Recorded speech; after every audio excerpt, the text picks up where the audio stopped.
Deputados ligados ao agronegócio vêm cobrando do governo a aplicação imediata da Portaria 303/2012, da AGU, a Advocacia Geral da União, que estende para todo o país as condicionantes que foram definidas pelo STF na demarcação da Reserva Raposa Serra do Sol, em Roraima. Entre vários pontos, a portaria proíbe a ampliação de terras indígenas já demarcadas e facilita a construção de hidrelétricas e rodovias nessas áreas. O documento, publicado em julho, foi muito criticado por organizações não governamentais, ONGs socioambientais e, posteriormente, acabou suspenso, até que o STF, o Supremo Tribunal Federal, se pronuncie sobre os vários pedidos de esclarecimento a respeito dessas condicionantes. O deputado Giovanni Queiroz, do PDT do Pará, vem acompanhando essa questão. Ele está aqui com a gente e participa desta edição do Palavra Aberta, com retransmissão pela Rádio Câmara. Deputado, o senhor acredita que o STF tenha condições já de se pronunciar em definitivo sobre essa questão? Já era para tê-lo feito, até porque a questão da Raposa Serra do Sol, de onde foram tiradas essas normativas que pudessem orientar procedimentos administrativos no país, já foram tiradas naquela situação ainda de um ano atrás. No entanto, alguns embargos feitos suspenderam esta portaria que a advocacia já havia editado, já havia colocado, inclusive, em vigência, e que, pressionado por ONGs internacionais, pelo CIMI, né, por outras entidades, suspendeu a vigência dessa portaria 303.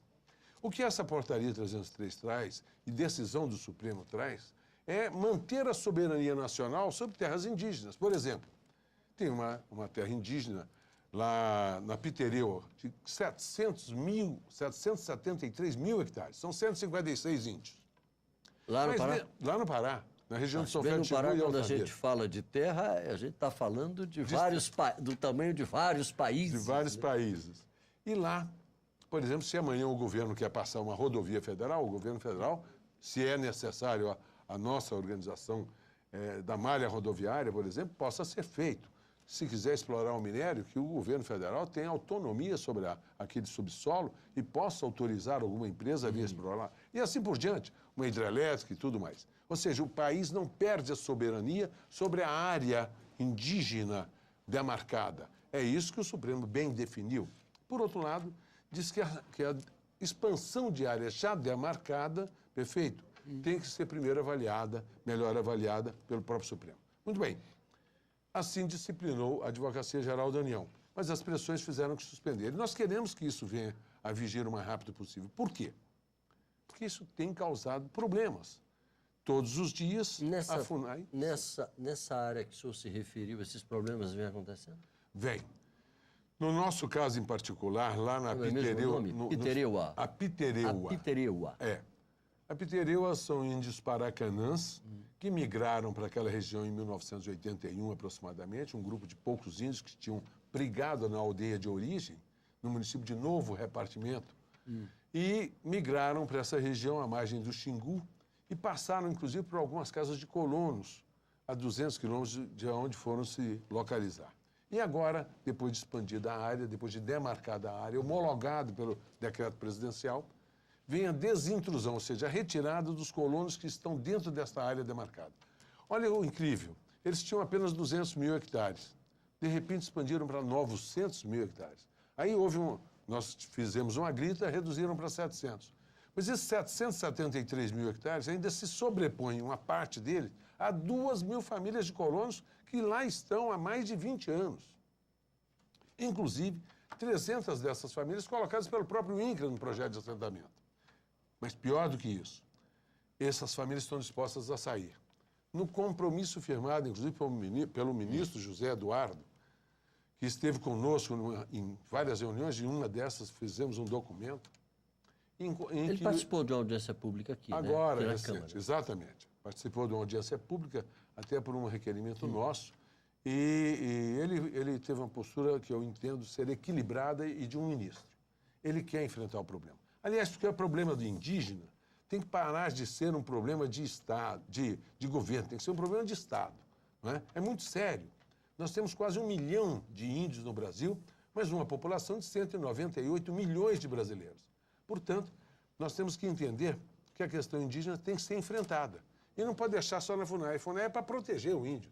Nós temos que ter alguém fazendo um contraponto. O senhor é um dos que defendem que essa questão da demarcação seja trazida aqui para o Congresso? Seja definida com a participação do Congresso? Olha, eu entendo, Paulo, que se não for assim, nós vamos continuar fazendo injustiça. No caso da Pitereu, é uma injustiça. Os índios não precisam de extensões territoriais desta dimensão para serem felizes ou para continuarem sobrevivendo. Aliás, eu acho que é um absurdo que nós fazemos. Nós excluímos os índios da condição de uma vida decente, de uma vida melhor, de uma vida onde eles possam ter uma casa, uma televisão, um rádio, onde eles possam conviver com todos nós de forma a aproveitar um pouquinho dos ganhos que tivemos com a tecnologia moderna, que hoje oferece a todos nós uma melhor qualidade de vida. Voltar à Idade da Pedra, ou mantê-los na Idade da Pedra, eu acho que é uma vergonha para nós brasileiros. Nós temos que incluí-los.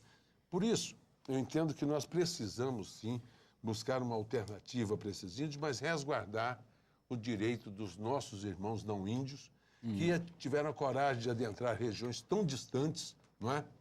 Essa comunidade de 2.000 famílias da região da Pitereua estão a 200 quilômetros da sede do município de São Félix de Xingu. Calcula a distância. Tem que sair a cavalo, às vezes, porque não tem estrada. Pois é, tem uma frase do ministro Cardoso, ministro da Justiça Cardoso, dita nesta audiência pública que eu gostaria só de relembrar aqui. A ideia é criarmos uma estrutura, um órgão, um conselho que presida o contraditório a respeito de terras indígenas e afirme o seu posicionamento. Órgão que atua na linha de frente da defesa de direitos. Não deve ser o órgão que, afinal, confere as decisões de mérito em relação à matéria conflituosa. Provavelmente se referia à FUNAI. É isso. Porque o que ele diz, a FUNAI está para proteger, não é? Para proteger. Como é que ela vai ser a mediadora? Ser a mediadora. E, por outro lado, ele, como ministro, tem a obrigação de homologar as demarcações, ou a proposta feita pelo indigenista. Mas quem é que faz o contraditório? Não tem quem faça o contraditório. Mas eu entendo que o ministro ainda tem poder de, por portaria, designar um conselho crítico ou uma instituição que possa, dentro do próprio ministério, fazer a filtragem da legalidade ou não daquele ato do indigenista ou da própria FUNAI. Para a decisão final. Ô, Paulo, é inacreditável. No Rio Grande do Sul, relatado por alguns deputados de lá, áreas que nunca tiveram índios. De 20 anos para cá, trouxeram os índios do Paraguai, ali colocaram, e agora querem a demarcação daquela área indígena. Está gerando conflito de mais de 300 famílias de pequeninos produtores rurais, cujos avós já lá moravam e não tinha nenhum índio.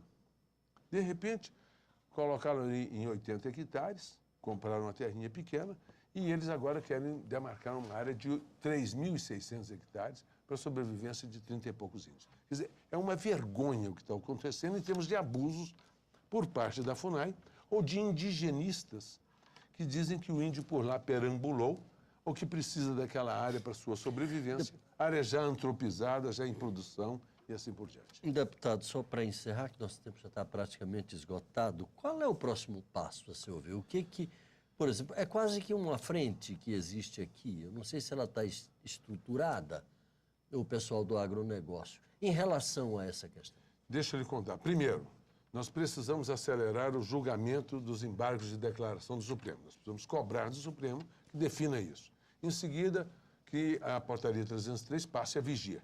Em quarto lugar, parágrafo 6º do artigo 231, que trata da questão indígena, por sugestão, inclusive, do ministro da Advocacia Geral... Da Advocacia Geral da União.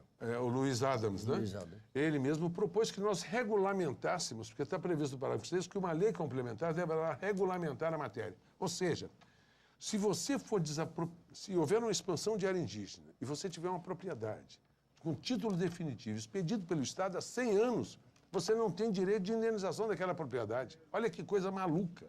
Irresponsável. Não é? Isso. Então, falta uma lei complementar. E essa sugestão foi dada, inclusive, pelo próprio ministro, de que nós temos que completar a legislação para melhor poder atender às demandas naturais de processos semelhantes. Deputado Giovanni Queiroz, PDT do Pará. Quero lhe agradecer, mas eu tenho a impressão que se não houver o enfrentamento da questão maior, que é a questão fundiária, em âmbito nacional, dificilmente a gente vai chegar a alguma solução no médio, talvez até em longo prazo. Concordo com você. O Estado do Pará demanda muito isso. Organização fundiária, segurança jurídica, para que as pessoas possam, o brasileiro possa realmente ocupar essa Amazônia, ocupar esse Brasil com segurança de que lá pode produzir e criar sua família. A gente vai continuar acompanhando o assunto. A você de casa, muito obrigado pela audiência. Um abraço e até a próxima.